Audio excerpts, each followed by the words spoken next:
Item ಯಾವುದೇ ಇರಲಿ try ಮಾಡಿ ಆಚಿ ಚಿಕನ್ ಮಸಾಲಾ. ವಿಜಯ್ ವ್ಯೂಹ ವಿಶೇಷ ಚರ್ಚಾ ಕಾರ್ಯಕ್ರಮಕ್ಕೆ ಆತ್ಮೀಯ ಸ್ವಾಗತ. ಮೋಸ್ಟ್ಲಿ ವಿಜಯ್ ಅವರ ಮುಖವನ್ನ ನೋಡಿದಾಗ, ನಿನ್ನೆಯ ಫಲಿತಾಂಶ ನೋಡಿದಾಗ ಬಹುತೇಕರ ಮೈ ರೋಮಾಂಚನ ಆಗಿದ್ದುಂಟು, ಹಿಂಗಿದೆಯಾ ಅಂತ.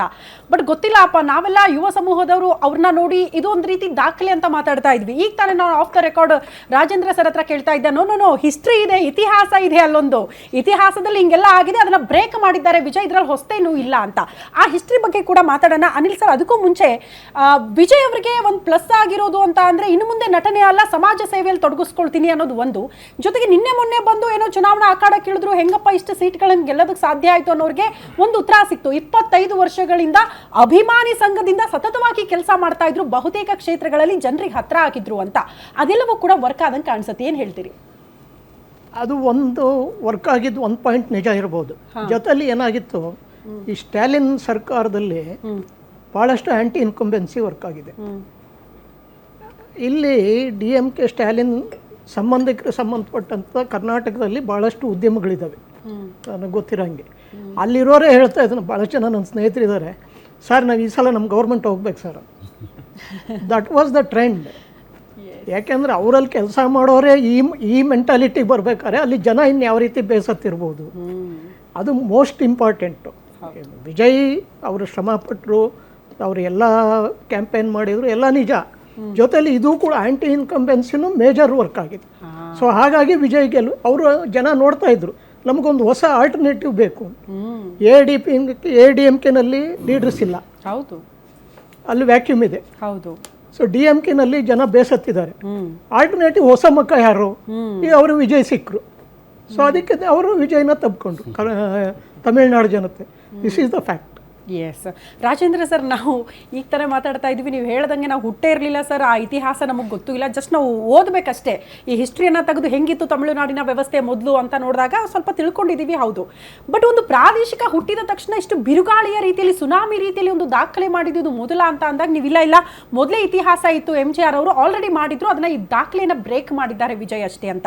ಆ ಹಿಸ್ಟ್ರಿಯನ್ನು ಒಂದ್ಸಾರಿ ನಮ್ಮ ಗಮನಕ್ಕೆ ತರೋದಾದ್ರೆ ಸರ್, ಯುವ ಸಮೂಹ ಕಾಯ್ತಾ ಇದೆ ಅಂತ. ಇತಿಹಾಸ ದಕ್ಷಿಣ ಭಾರತದಲ್ಲಿ ಅಂದ್ರೆ MGR ಕೂಡ, ಕರುಣಾನಿಧಿ MGR ಕೂಡ ಒಂದಷ್ಟು ದಿನ ಅವರು ರಾಜಕೀಯ ಪಕ್ಷಗಳಲ್ಲಿ ಗುರುತಿಸ್ಕೊಂಡು ತದನಂತರ ಅವರು ಎಸ್ಟಾಬ್ಲಿಷ್ ಆಗ್ತಕ್ಕಂಥದ್ದು. ಆದ್ರೆ 1983ರಲ್ಲಿ ದಕ್ಷಿಣ ಭಾರತದಲ್ಲಿ, ಅದರಲ್ಲಿ ಮುಖ್ಯವಾಗಿ ಅವಿಭಜಿತ ಆಂಧ್ರ ಪ್ರದೇಶದಲ್ಲಿ ಎಂಥ ಪರಿಸ್ಥಿತಿ ಇತ್ತು, ತುಂಬಾ ಕಾಂಗ್ರೆಸ್ ಪ್ರಾಬಲ್ಯ ಭದ್ರಕೋಟೆಗಳಿದ್ದಂಥ ಪರಿಸ್ಥಿತಿನಲ್ಲಿ NT ರಾಮಾರಾವ್ ಅಂತ ಒಬ್ಬ ಸಾಮಾನ್ಯ ಆಕ್ಟರ್, ಅಂದ್ರೆ ಒಬ್ಬ ಪ್ರತಿಭಾನ್ವಿತ ಮತ್ತೆ ಪ್ರಖ್ಯಾತ ನಟ, ತೆಲುಗುದೇಶಂ ಅಂತ ಪಾರ್ಟಿ ಅಂತ ಮಾಡ್ತಾರೆ. ಅದು ಏನು ಬಹಳ ಕೇವಲ ಕಡಿಮೆ ಅವಧಿನಲ್ಲಿ ಅವ್ರು ಮಾಡೋದು. ಇನ್ನು ವಿಜಯ್ ಆದ್ರೂ 2 ವರ್ಷದ ಒಂದು ಇದಿದೆ ಇವರಿಗೆ, ಅದೂ ಅಲ್ಲ.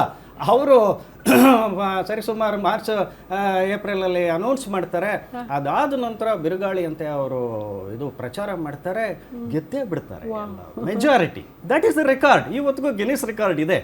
ಅಂದ್ರೆ ಪ್ರಪ್ರಥಮವಾಗಿ ಯಾವುದೇ ರಾಜಕೀಯ ಹಿನ್ನೆಲೆ ಇಲ್ಲದೆ ಒಂದು ಪ್ರಾದೇಶಿಕ ಪಕ್ಷವನ್ನು ಅಂದ್ರೆ ಹುಟ್ಟು ಹಾಕ್ಲಿಕ್ಕೆ ಕಾರಣ ಇದೆ. ಅವರು ಒಂದು ತೆಲುಗು ಅಸ್ಮಿತೆಯನ್ನು ತೆಗೆದುಕೊಳ್ತಾರೆ, ಹಾಗೇನೆ ಬಡವರು ಮತ್ತೆ ಏನು ದುರ್ಬಲರು ಇದ್ದಾರೆ ಅದು ಅವರು ತೆಗೆದುಕೊಳ್ತಾರೆ, ಹಾಗೇನೆ ಮಹಿಳೆಯರು, ಅಫ್ಕೋರ್ಸ್ ಇವೆಲ್ಲ ಮ್ಯಾನಿಫೆಸ್ಟೋ ಅಜೆಂಡಾನಲ್ಲಿ ಬರುತ್ತೆ, ಅವ್ರದೆಲ್ಲ ಎಲ್ಲ ಪಾರ್ಟಿಗಳಲ್ಲೂ ಇಟ್ಕೊಂಡಿರ್ತಾರೆ. ಹಾಗೆ ಒಂದು ಪ್ರಾದೇಶಿಕ ಪಕ್ಷವನ್ನು ಹುಟ್ಟು ಹಾಕಿ ಒಂದು ಭರ್ಜರಿ ಮೆಜಾರಿಟಿ ಅವ್ರದಾಗ 2/3 ಅಬ್ಸಲ್ಯೂಟ್ ಮೆಜಾರಿಟಿನೇ ತಗೊಂಡು, ಅದು ಅಲೆ ಅಂತೆ ಸುನಾಮಿ ಅದು ತೆಗೆದುಕೊಂಡು ಅವರು ಅಧಿಕಾರಕ್ಕೆ ಬರ್ತಾರೆ. ಆದರೆ ಅಂಥ ಪಕ್ಷದಲ್ಲೂ ಒಂದು ರೈಸ್ ಅಂಡ್ ಫಾಲು ಕಾಣುತ್ತೆ. ಅಂಥ ತೆಲುಗುದೇಶಂ ಪಾರ್ಟಿ ನಾಯಕನನ್ನೇ ಪದಚ್ಯುತಗೊಳಿಸಿ ಮತ್ತೆ ಅದಕ್ಕೆ ಅಧಿಕಾರವನ್ನು ಹಿಡಿದು, ಅಫ್ಕೋರ್ಸ್ ತೆಲುಗುದೇಶಂ ಪಾರ್ಟಿ ಇವತ್ತು ಗಟ್ಟಿಯಾಗಿ ಉಳಿದಿದೆ.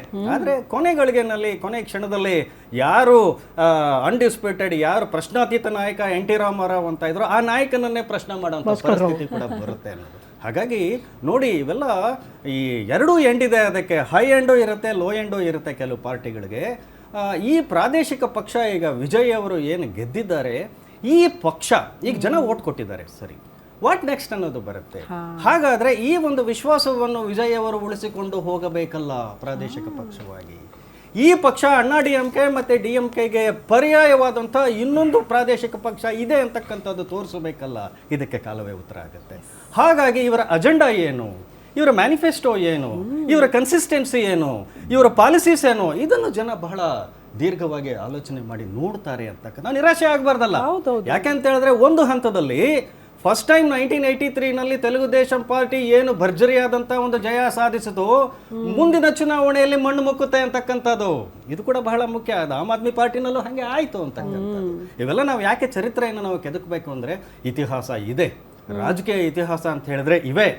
ಯಾವಾಗ ಜನತಾ ಪಾರ್ಟಿ ಅಂತಕ್ಕಂಥದ್ದು ಇಂದಿರಾ ಗಾಂಧಿಯವರನ್ನೇ ಏನು ಸೋಲಿಸಿ ಮಾಡಿದಾಗ ಕೇವಲ 1-1.5 ವರ್ಷದಲ್ಲಿ ಬೆತ್ತಲ ಆಯಿತು ದೇಶದ ಡಿಫಿಟೆಡ್.